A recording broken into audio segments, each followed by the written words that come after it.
కూడదా? ఇతిహాసం ఏం చెప్పింది మనకంటే గొప్ప చరిత్ర చెప్పింది. ఋషి పరంపర ఏం చెప్పింది అని అంటే గొప్ప చరిత్ర చెప్పింది. సనాతన ధర్మం ఎలా చెప్పింది అని అంటే గొప్ప చరిత్ర చెప్పింది. అసలు ఆ గొప్ప చరిత్ర ఏం చెప్పింది? గౌరవాన్ని ఇవ్వాలని చెప్పింది. గౌరవం ఎవరు ఇవ్వాలని చెప్పింది? ఒక శ్రీనివాస్ వచ్చాడు ఇక్కడికి, అఘోరా అని అన్నాడు. 2024లోనే ఆయన గారి యొక్క పురుషాంగాన్ని నేను పరమాత్ముడికి ఇచ్చేసాను అన్నాడు. చాలా మంచిది, చాలా ఆనందం. ఎందుకంటే ఒక కుల కోరిక ఒకలా ఉంటుంది, ఒక కులది ఇచ్చేసాడు.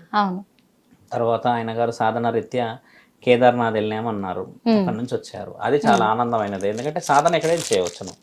ఇన్ని విషయ వివరణలో శ్రీనివాస్ వచ్చేసి మీరు మాట్లాడిన దాని ప్రకారంగా ఆ అమ్మాయి ఎవరైతే ఉందో చూడ్డానికి ఎంత ముచ్చటగా ఉంది, చాలా బాగుంది. చదువులు బీటెక్లు చేసి గొప్ప కుటుంబం, మంచి కుటుంబం. పుట్టడం డబ్బులున్న కుటుంబమే గొప్పది కాదు, సంస్కారం ఉన్న కుటుంబాలన్నీ గొప్ప కుటుంబాలు. అలా పెంచి వచ్చిన ఆ తల్లిదండ్రుల ప్రేమని కొంచెం దూరం చేసే పరిస్థితి ఏర్పడింది. వశీకరణ ద్వారా ఆ అమ్మాయి బయటికి రాలేదు. ఎందుకంటే వశీకరణ చేసేంత స్థితి, వశీకరణ చేసి ఒక అమ్మాయిని రప్పించేంత ఆలోచన ఎల్లూరి శ్రీనివాస్ దగ్గర లేదు, మటుకి లేదు. మేము ఆ విషయంలో ఖచ్చితంగా నేను కూర్చొని ఉంటా, ఎక్కడికైతే ఎక్కడికి. ఎందుకంటే వశీకరణం చేసేసి, ఇప్పుడు నేనున్నాను, నాకు ఇంత భారెడు జుట్టు ఉంది, నడుము దాకా వస్తుంది తీసేస్తే, దాన్ని పట్టుకొని ఇలా తింపుతూ తింపుతూ తింపుతూ తింపుతూ నిన్ను సీరియస్ గా చూస్తే ఇంక వశీకరణమైనా? నాకు పిచ్చెక్కి కూడా చూడొచ్చుగా. నేను కొంచెం అవగాహనని అవతల వ్యక్తి కలిగించేలా అట్రాక్షన్ కోసం లేకపోతే అటెన్షన్ కూడా చూడొచ్చు కదా. ఒకటి, వశీకరణ చెయ్యాలి అంటే వెలుగు పడకూడదు. అంటే వెలుగు లేని దగ్గర కూర్చొని చేస్తారు. అంటే వశీకరణ ఏంటంటే చెడుకు చేస్తారు కదమ్మా. వశీకరణ అనేది శాస్త్రంలో మంచిగా ఉపయోగించాలి, కానీ చెడుకు చేస్తూ కూర్చుంటారు చాలా మంది. ఇప్పుడు చెడుకు చేసే వాళ్ళందరూ సమాజంలో ఉంటారు, ముమ్మటికి ఉండరు, సమాజంలో ఎక్కడో ఉంటారు. ఇప్పుడు ఆయనకి మీరే అన్నారు తాళి కట్టారు అని. తాళి కట్టినట్టు రుజువు అయితే ఇంతవరకు చూపించలేరు, మీడియాలో మాట మాత్రమే వచ్చింది. వాళ్ళ ఆయనకు కూడా కట్టారన్నారు, వాళ్ళ అన్నకి, అక్కడ కూడా రాలేదు రుజువు. ఇక్కడ వచ్చిన విషయం ఏంటంటే ఆయన చేసింది రీల్ ఏమో హాస్యంగా ఆ యొక్క సందర్భాన్ని క్రియేట్ చేయడానికి, అటెన్షన్ అంటే ఈ ఇన్స్టాగ్రామ్, యూట్యూబ్, ఫేస్బుక్లలో పెడితే అది వైరల్ అవుతుంది కాబట్టి అదొక వ్యాపారమైన ఆలోచన అనుకోవచ్చు. ఎందుకంటే వైరల్ గా పోతే డబ్బులు రావచ్చు అని చెప్పేసి కోటి విద్యలు కూటి కోసమే. అది అబ్సల్యూట్లీ ఆయన చేసేది గొప్ప పనే. ఇటు వచ్చిన విషయం వల్ల ఏంటంటే ఆయనకి రిమార్క్ ఉంది కదా ఇక్కడ, అది వచ్చిన పెద్ద సమస్య. ఇప్పుడు ఆయన వచ్చి తాటి చెట్టు కింద నిలబడి నేను పాలు తాగినంటే వాడు నమ్మేటోడు లేడు, ఇదే వచ్చిన సమస్య. ఆ అమ్మాయి కూడా వచ్చి ఏం చెప్పింది, వశీకరణ ఆయన చేయలేదు, నన్ను ఎవరు వశీకరణ చేయలేదు గురువు గారు అని నాతో ఫోన్ లో మాట్లాడింది, ముమ్మాటికి ఒప్పుకుంది. అమ్మాయి నాకు ఫోన్ చేయడానికి గల కారణం కూడా అదే. అంటే ఇప్పుడు వాళ్ళ తల్లిదండ్రులు గాని వాళ్ళ అన్న గాని చెప్తున్నాయని అబద్ధాలు అంటారు. ముమ్మాటికి అబద్ధమేగా, వశీకరణ చేయడానికి అధికారం ఎవరిచ్చారమ్మా? ఇప్పుడు నాకు కూడా తాళి కట్టాడు అని అంత అబద్ధం ఆడాల్సిన అవసరం తాళి చూయించమంటున్నాముగా మా తల్లి. అమ్మా ఇప్పుడు తాళి చూయించడం ముఖ్యమైనది. నేను అప్పుడు మనం మాట్లాడేది కూడా తాళి కట్టాడు 100% నిజమే. తాళి కట్టే హక్కు ఏమున్నది ఆయనకి? తాళి ఎవరికి ఎవరు కడతారో తెలుసా అమ్మా? అదే అని భర్తలకి, అంటే ఆడబిడ్డ మగబిడ్డకి కడతది. అంటే ఆడవాళ్ళు మగవాళ్ళు ఆడవాళ్ళకి కడతారు. తాళి అనే దానికి ఫుల్ నేమ్, విషయ వివరణ శాస్త్రంలో గొప్పగా రాస్తుంది. అంటే భార్యాభర్తల బంధం, 7 జన్మల బంధం, మాంగళ్య బంధం అని కొన్ని ఉన్నాయి కదా. ఇప్పుడు శ్రీనివాస్ కి ఏ హక్కు ఉందని తాళి కట్టగలడు ఆ అమ్మాయి మీద? అమ్మలా మేము తల్లి కూతురులం అన్నాడు. మరి తల్లి శాస్త్రంలో అయితే ఎక్కడ తాళి కట్టలేదు కదమ్మా. కాబట్టి శ్రీనివాస్ కాదు చెప్తున్న విషయం, వాళ్ళ ఇంట్లో వాళ్ళకి కూడా తెలియవలసిన విషయం ఏంటంటే రుజువులు ఇంతవరకు ఎందుకు వదలలేరు అంటున్నాను నేను. ఇది పెద్ద సమస్య ఏర్పడింది అక్కడ. ఇప్పుడు తాళి కట్టారు, మరి తాళి చూపించచ్చుగా. మీ అన్నకు కూడా తాళి కట్టారు, ఏ మీ అన్న ఇంత చిన్నగా ఉన్నాడు, ఆ డబ్బాలో వేసుకొని తీసి మళ్ళీ కట్టి లోపల వేయడానికి? నువ్వు కూడా భార్య ఎత్తున్నావు. ఇక్కడ ప్రజల్లో కూడా ఏం సందిగ్ధం ఏర్పడుతుందంటే, ఇప్పుడు వాళ్ళ అన్న కూడా ఒక మగ మనిషి అయ్యుండి ఇటు శ్రీనివాస తాళి కట్టాడని చెప్తున్నాడు. అది ఎక్కడి సాంప్రదాయము, ఎందుకు ఇంత సాంప్రదాయాన్ని మట్టి కరిపిస్తున్నారు అనే కోణంలో కూడా ఇది సాంప్రదాయాన్ని మట్టి కరిపించారు అని అంటే ఊరుకునే ప్రసక్తే లేదు. చేతిలో త్రిశూలం ఉంది, ఒక సాధకులకు ఉండాల్సింది ఇది ముఖ్యమైనది. ఇది ఆయుధాన్ని వాడతారో తెలుసా అమ్మా? దీనికి ఉన్న విషయ వివరణ కూడా ఏం తెలుసు అంటే, దీన్ని ఉపయోగించి అవతల వ్యక్తిని మార్చడానికి, అవతల వ్యక్తిని హతమార్చడానికి వాడరు ఆయుధాలు. ఇప్పుడు సరస్వతి మాత దగ్గర చూస్తే ఒక చిన్న కలం ఉంటది, ఆ కలం ఎంతమందిని మారుస్తుంది? యావత్ ప్రపంచాన్ని. అంటే అది ఆయుధం ఆమెకి. అంటే మంచికి ఉపయోగించి చదువుకున్న వాళ్ళు, సంస్కారం వచ్చిన వాళ్ళు ఆ ఆయుధంతో మారగలుగుతారు. ఇదొక విషయమా? మళ్ళీ తర్వాత మనం విష్ణు మహానీయుడి చేతిలో చూస్తే కొంచెం శంకు ఉంటుంది, తర్వాత కొన్ని వజ్ర వైడూర్యాలతో పొదిగిన కొన్ని ఆయన దగ్గర కొన్ని ఉంటాయి. ఇవన్నీ ఎందుకు ఉంటాయి అంటే నీ శరీర అందచందాల కోసం అని నువ్వు కొన్ని పనులు చేసి నీ సౌందర్యానికి లేకపోతే నీకు కావాల్సిన విషయంలో సేకరించడానికని ఆయన రుజువులు. అలా శివుడి దగ్గర ఇది ఎందుకు ఉంటుంది అంటే ఆయన వచ్చేసి త్రికాల జ్ఞాని. ఆయన అంటే ఆయనకు ఏంటంటే బ్రహ్మ విష్ణు పరమేశ్వరులు. ఇప్పుడు బ్రహ్మ విష్ణువులు ఇద్దరు గొడవపడ్డారు. గొడవపడ్డప్పుడు వచ్చేసి తండ్రి ఇద్దరు వైపులో ఒక వైపే మాట్లాడవచ్చు యాక్చువల్లీ కదమ్మా. సృష్టి గురించి వాళ్ళిద్దరు గొడవపడ్డప్పుడు బ్రహ్మ విష్ణువు నువ్వు నేను గొప్ప అన్నప్పుడు పరమాత్ముడు వచ్చేసి మీరు నేను అనకుండా నేనే గొప్ప అని నిర్ణయం తీసుకోకుండా తండ్రి ఏం చేశాడు, బ్రహ్మ విష్ణు పరమేశ్వరులము మనం ముగ్గురం కలవాలి, ఇదే స్థితి గతి లయ అని తండ్రి చెప్పిండు. ఒకవేళ పరమేశ్వరుడు నాకు బలం ఉంది కదా అని చెప్పేసేసి నీకు 4 తలల్లో ఒక తల తీసేసినా నేను గొప్పవాడిని, విష్ణువు నువ్వు అబద్ధాలాడినావు అని చెప్పేసి నువ్వు తక్కువ అని చెప్పేస్తే తండ్రి గొప్పవాడయ్యేవాడు. కానీ తండ్రి కలుపుకపోయిండు కదమ్మా, అక్కడ ఎవరిని ఏం ఇబ్బంది పెట్టలేడు కదా, ఏదో ఆయుధం ఉపయోగించలేడు. కాబట్టి ఈ ఆయుధం ఏంటంటే అమ్మా ఇది త్రికాల జ్ఞానానికి ఇది ఒక సూచిక. దీంతో అవతల వ్యక్తిని వేయడం కాదు, చంపేయడమో తలదీసేయడం కాదు, ఇది చేసే ప్రక్రియలన్నీ వేరు శాస్త్రంలో. దీన్ని ఏంటంటమ్మా మన దగ్గర త్రిశూల వ్యూహానికి ఉపయోగిస్తారు. త్రిశూల వ్యూహం ఏంటంటే మొదట సమాజాన్ని కాపాడాలి, తర్వాత ఇంటిని కాపాడిన తర్వాత పరమాత్ముడు ఉన్నాడు అనేది ఒక ఊహ కదా.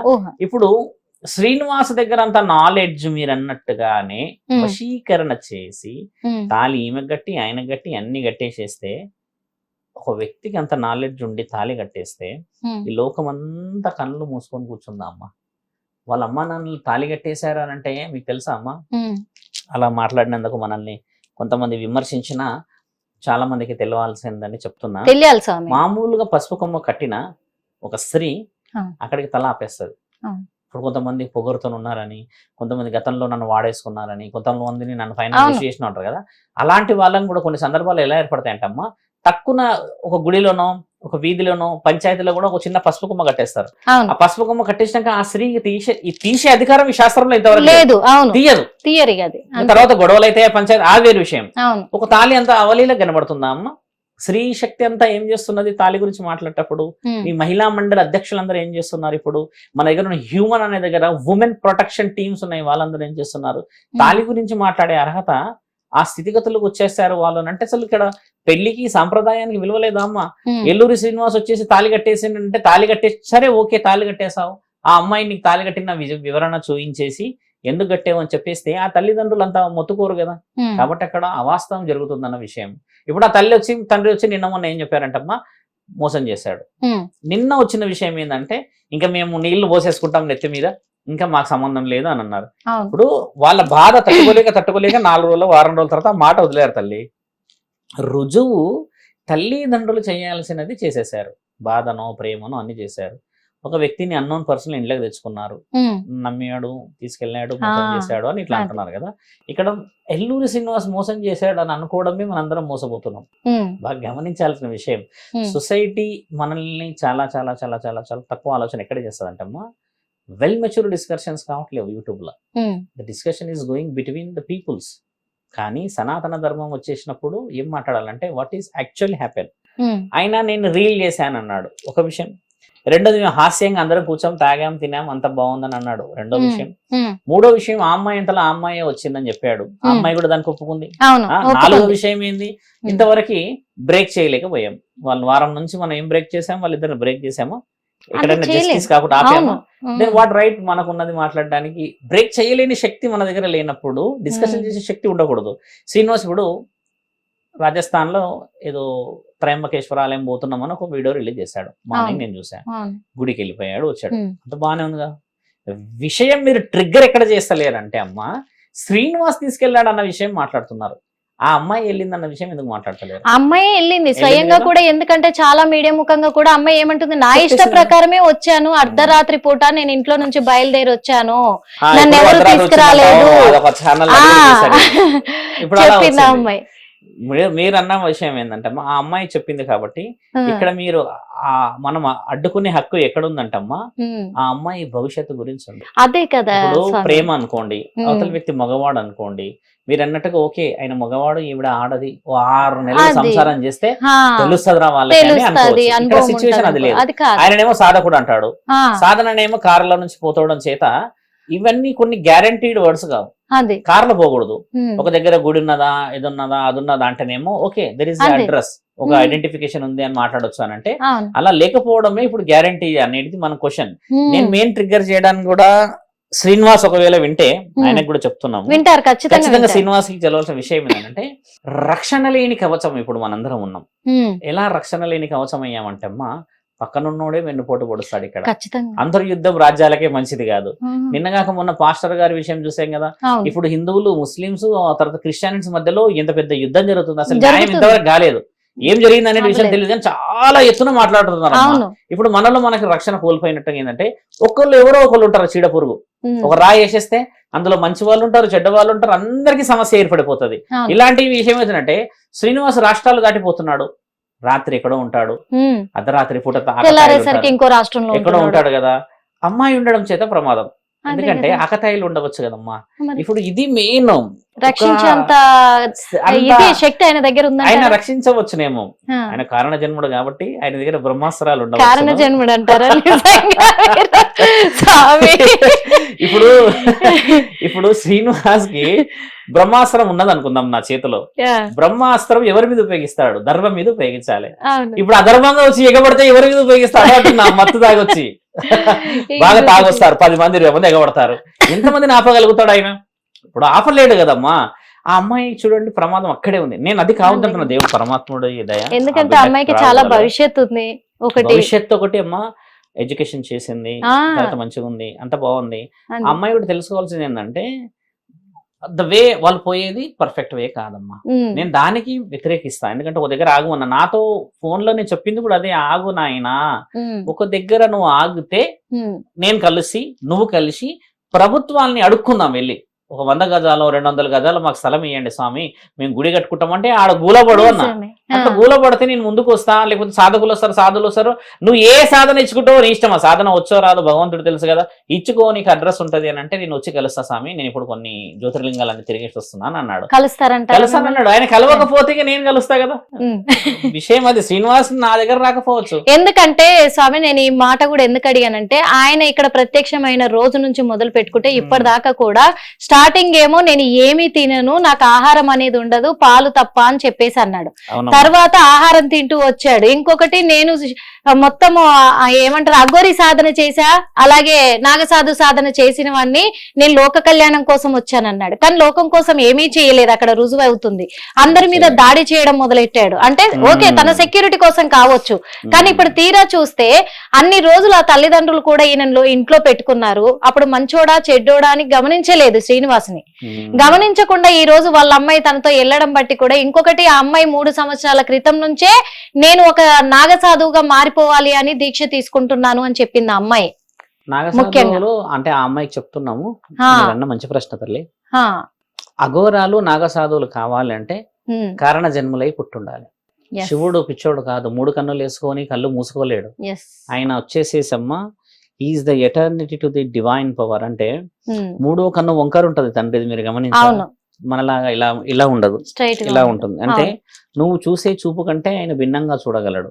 నువ్వు ఉదాహరణకు ఒక వ్యూహం వేసావు అనుకో తల్లి, Thursday evening I'm going to at 6 o'clock అంటే ఆయన థర్స్డే ఈవినింగ్ ఇప్పుడు చూడగలడు. నువ్వు థర్స్డే వరకు వెయిట్ చేయాలి.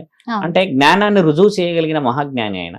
అలాంటి జ్ఞాని నాగసాధువులు, అఘోరాలు, సాధ్వికులు, అఘోరిని ఇలా 14-13 అఖాడాలలో ఉన్నారు కదమ్మా. వాళ్ళంతా పిచ్చోళ్ళు కాదు తల్లి, వాళ్ళంతా కారణ జన్ములమ్మా. వాళ్ళు కళ్ళ నిప్పులు చెరుగుతూ ఆకలి కోసం ఎదురు చూస్తారమ్మా. భిక్షతోనే అన్నం తింటారు. వండుకొని తినడం చూసామా ఎక్కడన్నా? లేదు. ఇంత కుంభమేళలో మీరు గమనించండి, అఘోరాలు వండుకున్నది కనబడదా? వాళ్ళు వండుకోరు అసలు, వాళ్ళ స్థితిగతే వేరు. అలాంటి ఒక బంధన అమ్మ. నేను నాగసాధువు కావాలి అనగానే శివుడు రామ్మ అని తీసుకొని కూర్చోబెట్టుకోడు ఒళ్ళో. నీ వంశ చరిత్ర చూస్తాడు, నీ యొక్క ఇలవెలుపుల కులదైవ ఆజ్ఞ చూస్తాడు. అంతకు మించి అంతఃకరణ శుద్ధిలో నీవు ధర్మం గురించి సమాజం గురించి ఉన్నావా లేదా అనేది చూస్తాడు. అందుకే వాళ్ళు రూపాయి తీసుకోరు. సాధువులు చాలా మందికి మొన్న మనం డబ్బులు ఇచ్చే ప్రయత్నం చేశాం మహాకుంభమేళలో. చాలా మంది రిజెక్ట్ చేశారు, కొట్టారు, తిట్టారు, కెమెరాలు పగలగొట్టారు. ఇవన్నీ ఎందుకు? ఇఫ్ దే ఆర్ నాట్, అంటే నేచర్ కి అగేనిస్ట్ గా వాళ్ళు ఉన్నారు కాబట్టి నేచర్ ని యాక్సెప్ట్ చేస్తున్నది. వీళ్ళు మీరన్నట్టుగా ఈ అమ్మాయి నేను సాధకురాలై పోయాను అన్నారు అనుకో అమ్మా, యాక్సెప్ట్ చేయడానికి ఎవరున్నారు అక్కడ? 15 అఖాడాలలో ఉన్న ముఖ్యమంత్రులు యాక్సెప్ట్ చేయాలి. ముఖ్యమంత్రులు యాక్సెప్ట్ చేయకపోతే ఉప ముఖ్యమంత్రులు యాక్సెప్ట్ చేయరు. నాకు అక్కడ రిజర్వేషన్స్ లేకపోతే ఎవరన్నా ఏమంటారు మనం ఏమంటారమ్మా రికమెండేషన్స్ పంచేవి అక్కడ. ఎందుకు పంచేవంటే తల్లిదండ్రులని నీవు గెలిచావా గెలవలేదా అని నీ మొహం ఇలా చూడగానే చెప్తాడు. అంత జ్ఞానం ఉన్న వాళ్ళు కూర్చున్నారు అక్కడ. తల్లిదండ్రుల రోదనతోనే సాధన చేయగలవా? మహాజ్ఞాని మన దగ్గర శివుడి తర్వాత మహాజ్ఞాని అని రుజువు చేయబడ్డ ఇంకొక దేవుడు ఎవరు తెలుసా అమ్మ? గణేశుడు. మహాభారత అంత పెద్ద సంపుటాన్ని రాశాడు కదా, అలా మహాజ్ఞాని అని ఎలా రుజువు చేయబడ్డాడు తెలుసా అమ్మ? తల్లిదండ్రుల చుట్టూ తిరిగినప్పుడు మహాజ్ఞాని అని దేవాది దేవతలే వచ్చేసి ఆయనకు ఆశీర్వాద బలం ఇచ్చారు. ఆయనకి ఎంతటి జ్ఞానం ఉంటే అమ్మ వినాయకుడికి మొదటి పూజ శివుడి కంటే ముందు అందిస్తాం మనం కదా. శివుడే ముల్లోకాధిపతి అయినప్పుడు మరి ఆయనకి ఎలా ఇస్తాం మనం? ఇంత శాస్త్రం ఉంది కదా మన దగ్గర. మరి అంతటి జ్ఞాని నీ ప్రాణాన్ని ఏ విధంగా స్వీకరించాలో తెలియదా అమ్మ? ఆ అమ్మాయి ప్రమాదంలో ఉందని నేను ఎందుకు చెప్తున్నానంటే అమ్మ, దూరపు కొండలు నునుగుపు రాళ్ళు తల్లి. ఒకసారి దగ్గర పోతే కదా ఆ కాళ్ళకి ముళ్ళు రాళ్ళు రప్పలు అక్కడ ఉన్న విష సర్పాలు. మానవ సమాజం చాలా చాలా చాలా కొంచెం మితిమీరుతున్న సమాజం ఇది. చిన్న చిన్నవి మేము చూసి హిట్ టీవీ యాప్, ఇందులో short news, live news, entertainment shows, movies, digital magazines తో పాటు మీ జిల్లా వార్తలను కూడా ఫ్రీగా చూడొచ్చు. ఇంకెందుకు ఆలస్యం, వెంటనే హిట్ టీవీ యాప్ ని డౌన్లోడ్ చేసుకుని ఫ్రీగా ఎంటర్టైన్మెంట్ పొందండి. Hit TV app. Hit TV app. Please download hit TV app. Hit TV app ని ఫ్రీగా డౌన్లోడ్ చేసుకొని ఎంజాయ్ చేయండి. మీకు నచ్చిన ఎంటర్టైన్మెంట్ కోసం హిట్ టీవీ యాప్ ని ఫ్రీగా డౌన్లోడ్ చేసుకొని ఎంజాయ్ చేయండి. హిట్ టీవీ యాప్ ని డౌన్లోడ్ చేసుకుని ఆస్వాదించండి, ఆశీర్వదించండి. ఇంతమంది సెలబ్రిటీలు హిట్ టీవీ యాప్ ని డౌన్లోడ్ చేసుకోండి అని చెప్తున్నారంటే ఎంత మంచి యాప్ ఆలోచించండి. అమెరికా అమెరికా అమెరికా అమెరికాలో చదవాలనుకునే వాళ్ళకి విశ్వసనీయమైన పేరు మన శౌర్య కన్సల్టెన్సీ. UK లో 1 year masters, UK లో 1 year masters, 2 years work permit up to 5 years visa. Contact Shaurya Consultancy. Contact 89851 89851.